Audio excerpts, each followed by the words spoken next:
Okay, so now we're going to talk about mapmaking. So we have a simple data model like this. So this comes from, say, you have a telescope, you're observing the sky in some direction and taking data as a function of time. And then you get this data here, D with subscript T, and then you have P here, which is the pointing matrix, and that tells us, has an index T, that tells us where we're pointing, the index of the pixel we're pointing at, P, at each time T. And then we have a map, that's the thing we're trying to observe on the sky, which has a subscript P for the pixel of the different pixels of the map. And then we have noise here with the subscript T, so we have some noise as a function of time. And of course, this noise has noise covariance matrix, we'll just call N here. So this is the simplest data model for mapmaking.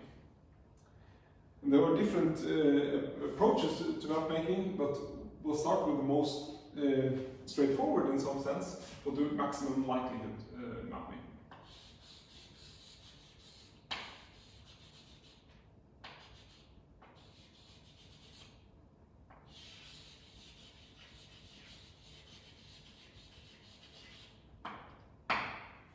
So we looked at this system when we looked at sampling from Gaussian distribution, and the maximum likelihood solution for n here in this case is given by this P transpose n minus 1 P, P transpose n minus 1 D. So this here is what is called the mapmaking equation.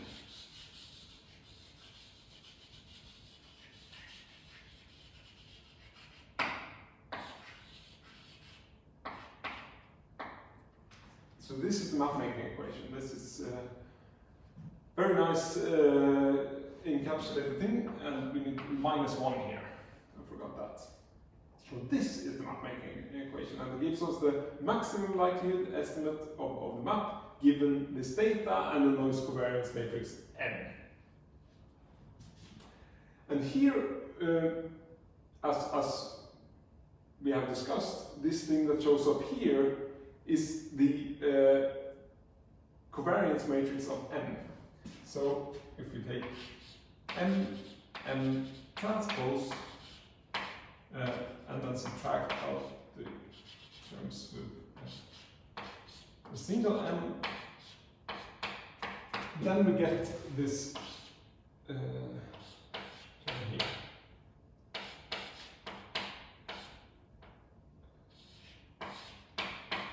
This term here. And this is the pixel-pixel covariance matrix. So it tells us how the data in each pixel is correlated with each other.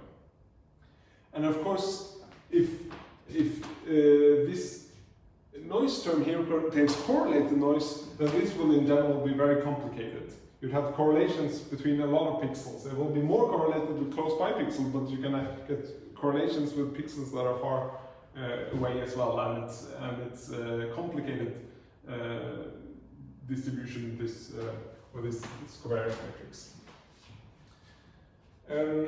And often it's hard to actually solve this equation directly, and there are other simpler methods than this, but in some cases we can do it straightforwardly like this.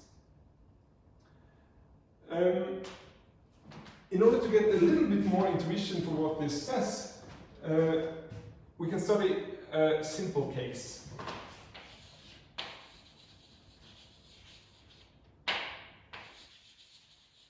And that is the case of white noise.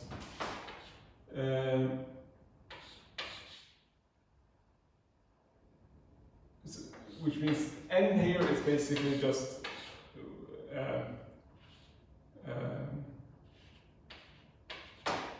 has some diagonal here with some value sigma naught. at zeros otherwise. In this case, the equation simplifies. And the solution for a given pixel, so now I've inserted the pixel index here, is given by, so this first term here, that becomes 1 over the sum of t in p, and by this I mean all t's where this Poynting matrix has 1. All the different t's where the Poynting matrix with any t and this particular p is equal to 1. And that basically means all the times we hit this pixel, when we observe back and forth over all the times we hit this pixel, we count in this sum here. And we get 1 over sigma t squared. So we get a sum of all of these squares of sigmas here. And then, so this is the first term. And then this term here gives us a similar sum. I'll just use the same notation, t in p. And then we have the data divided by this sigma t squared. So we see that this is a weighted sum of all the data that hits this pixel, but it's weighted by the square of the sigma. So if we have a different sigma at each time, which we could have, then it will downweight with the variance of the data. So it will put more weight on data samples where this sigma is small, where we have low noise, and then put less weight on data where we have high noise. And this is like the optimal way of combining some set of data into a single best estimate of the map in that pixel, or the mean of this data. So this is called inverse variance noise weighting. And this is of course a simple case. Here we get a completely different and independent estimate for each pixel, and there's no correlation between different pixels. So this is a very simple case. But this equation, this does some kind of generalized inverse noise weighting. It's weighting down the part of the data where we have a lot of noise, but of course it's also taken into account all these correlations induced if we have correlated noise here. Okay, so that was a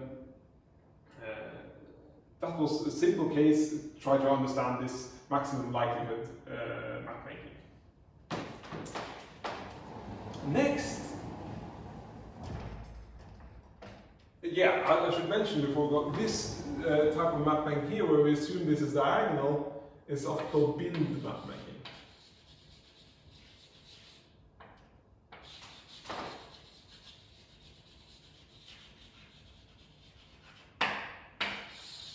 So we basically bind together all the data in each pixel separately. So this is like the simplest thing to implement. But of course, if there's a lot of correlated noise, this is a bad approximation, and this will not give a good result. Okay. The next thing I want to talk about, and in contrast to this, is the approach that we used in Commander and in Commander 3, and it is a fairly new approach, new idea called Gibbs mapmaking.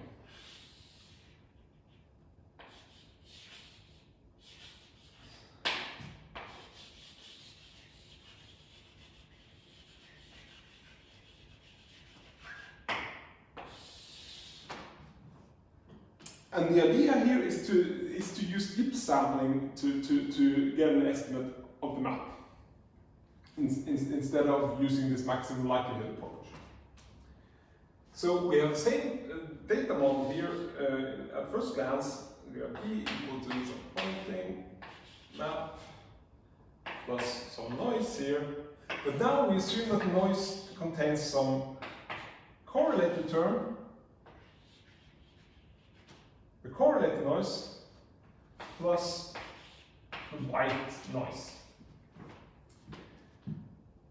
So we assume that we can separate the noise out into these two terms here, and then the idea is to treat the correlated noise as just another signal that we measure and that we sample over in the Gibbs chain.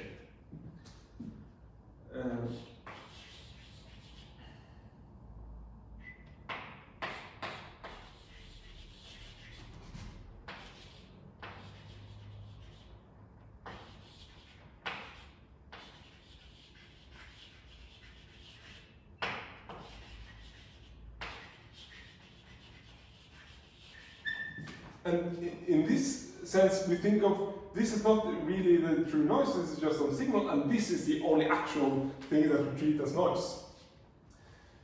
And that means that we basically get to the case where we have this simple white noise case, this simple bint case, which we'll see.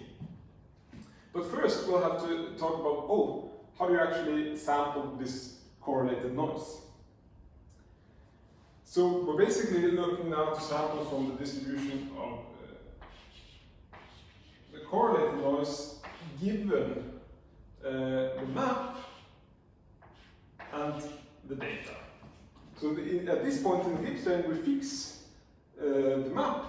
So we take this as given and then we go to the next step and then we sample the map, of course. But that's the nice thing about Gibbs sampling. Now, at this step, we pretend like we know the map, and we just sample the correlated noise given the map. So then we can define this new quantity d prime, which is defined as d minus pm. And this will, of course, just be the correlated noise plus the white noise. And then we can think of this simplified data here, where we have subtracted this signal as just some containing these two components, and then this is the signal we want to measure. Okay. For these two components, right, we assume that they have some covariance matrix. So the white noise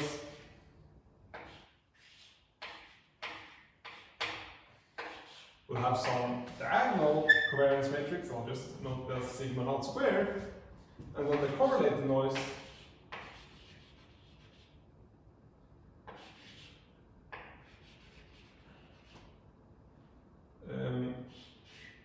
will have some transpose here, will have some other covariance matrix. We'll just denote S here, and S we'll be using a 1/f noise model that we have already discussed, where this S is equal to sigma naught squared, and then F frequency here divided by the knee frequency to the power alpha. And as I've written it here, automatically we see that I've implicitly written S as a function in Fourier space in terms of frequencies. So of course this will have some other functional form in time domain, but we write it in this way, and then implicitly, if we want to apply this matrix, we'll have to go to Fourier space, apply it, and then go back. But it's just a nicer way to write it. Okay, so how do we sample this correlated noise? Well, let's go back to our discussion about sampling for Gaussian distributions. These are both Gaussian, and this is the case where we have some signal here with some prior. But let's first look at the maximum posterior term. Let's wait with the fluctuations for now. So the equation then for our correlated noise, this will have n to the minus 1 plus s to the minus 1 times correlated noise equal to n to the minus 1 times the data, and the data here is the prime. So this is like the maximum posterior equation for the correlated noise. And to solve this, we go to Fourier space.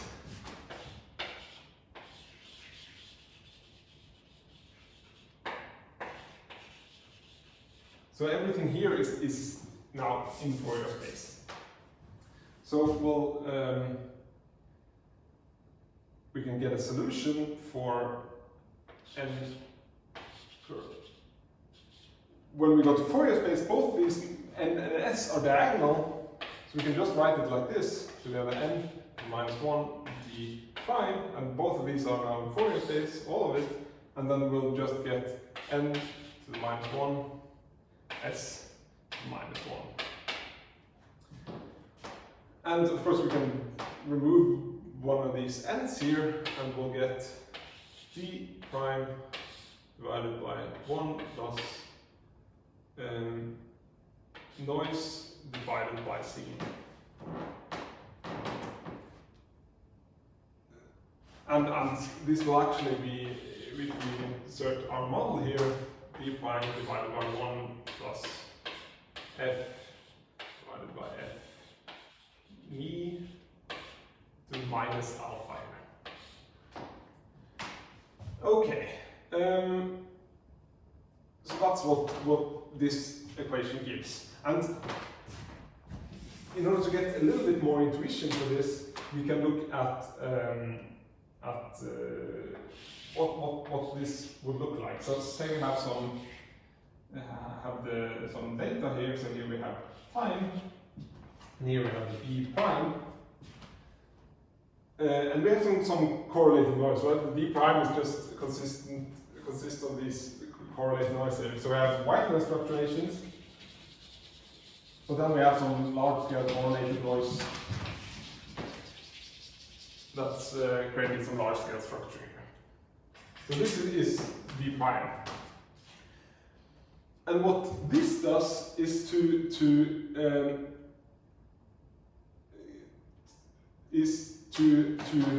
when it's estimating the correlated noise, it gives it in terms of data, but it weights it with this signal to noise ratio here. So if the signal to noise is high, that means that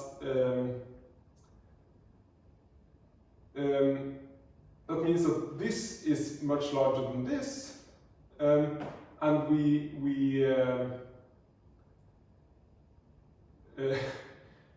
have large signal to noise at low frequencies, then the data will be given in terms of this d prime here, but at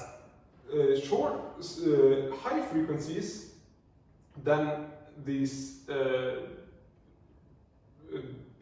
will be a really large term, and then we'll just get 0 here. So we will on the long time scales or small frequencies, it will set the correlated noise equal to this d prime here, and on the high frequencies, it will just set it to 0. So what you basically get is that the correlated noise will look something like this. We'll follow the large scale structure in the data, but it will have less fluctuations. So it's basically a smoothing operation here. It's smoothing with this signal to noise ratio. So if this is the maximum posterior estimate of the correlated noise. And this kind of smoothing with this signal to noise ratio here is called Wiener filtering.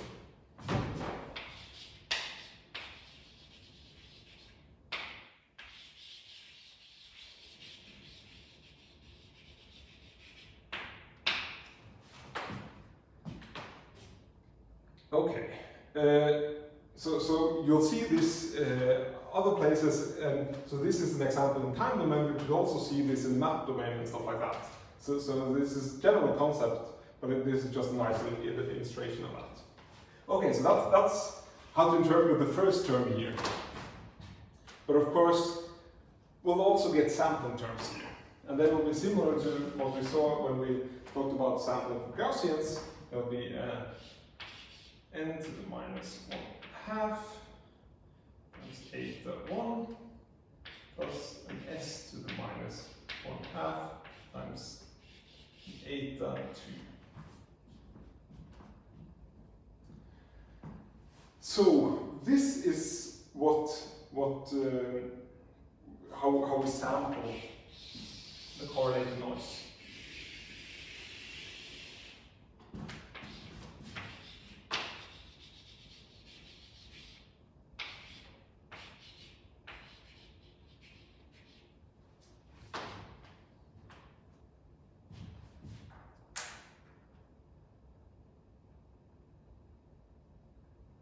Okay.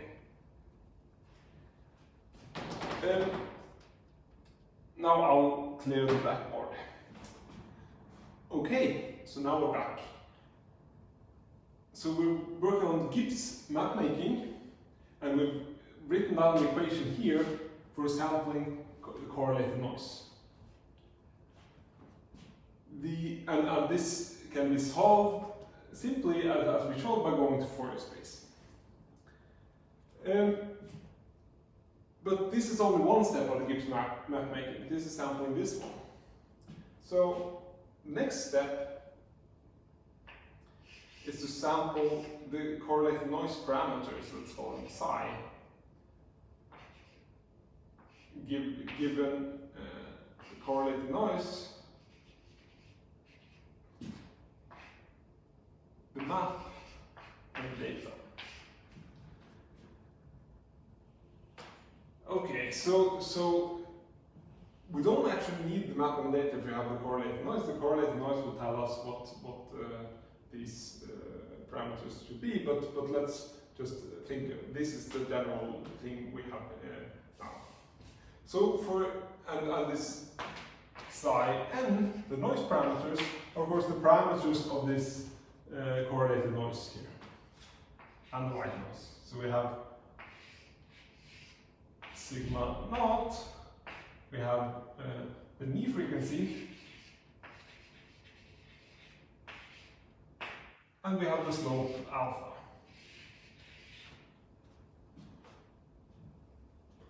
So we want to sample these parameters.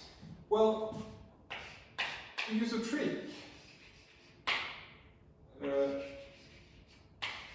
to fix sigma naught. And the idea here is that we define residual, which is equal to d minus Pm, and also minus the correlated noise. Right? So this should be just white noise. And then we estimate the variance on this by sigma naught squared equal to the variance of the I+1 sample of R, subtract out Ri sample of R, and then divided by 2. So what this does is, so here this should be just white noise, but of course if we have modeled these things wrong, then there could be some other crap that ends up in the residual. That's usually where things end up if we can't model them properly, if we haven't modeled them properly. And we don't want that to affect our estimate of the sigma naught.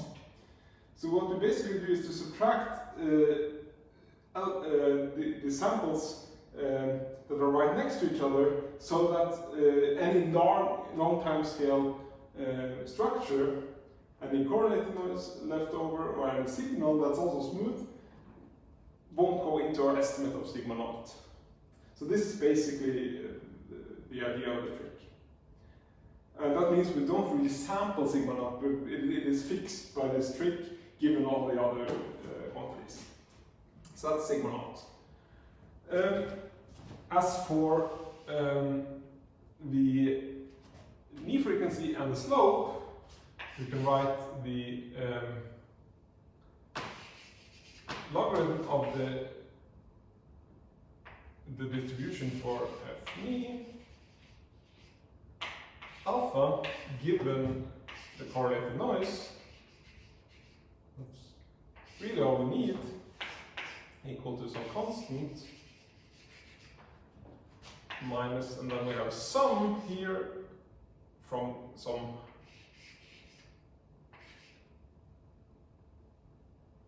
f equal to f, some minimum frequency and up to some maximum frequency. And this you'll have to choose carefully in your own case. And then we have the correlated noise in Fourier space. So this is sum over frequencies. So now we're in Fourier space. I'll explicitly put an f here just to make clear we're in Fourier space. So it's the power spectrum, that's basically divided by the s here now as a function of me and alpha. And then plus, since now this covariance matrix here depends on the parameters that we're actually sampling, then we need to include this prefactor here, s as well. So this is all inside the sum. So this is basically the determinant of s. So this is how you can sample the knee frequency and the correlated noise, and the slope alpha given the correlated noise. So that's a small aside on that. Okay, so now we're at the last step.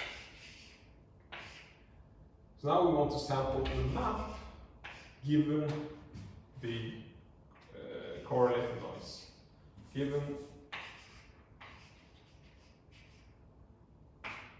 and the data. So this is the nice thing about the Gibbs mapmaking, because in the other case we need to deal with the full complicated pixel-pixel covariance matrix, but now we don't have any correlated noise because in this step in the Gibbs chain, we assume that the correlated noise is 0. So that means that our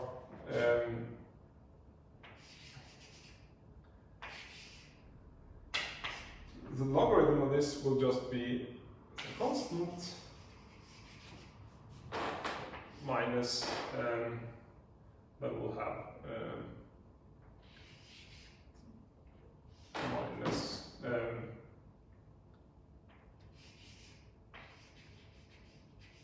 correlated noise minus Pn, and then it's this just the white noise covariance matrix that comes in here.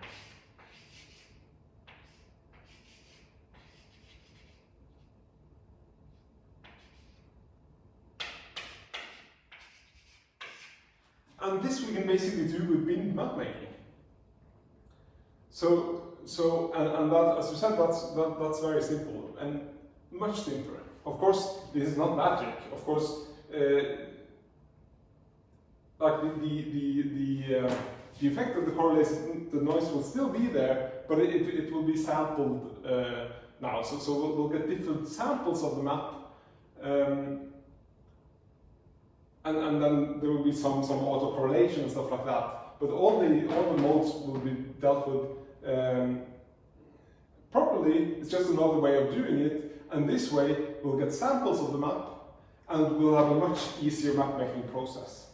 So that's the idea of Gibbs mapmaking, and why this is such a nice approach. Okay, that was it. Thank you.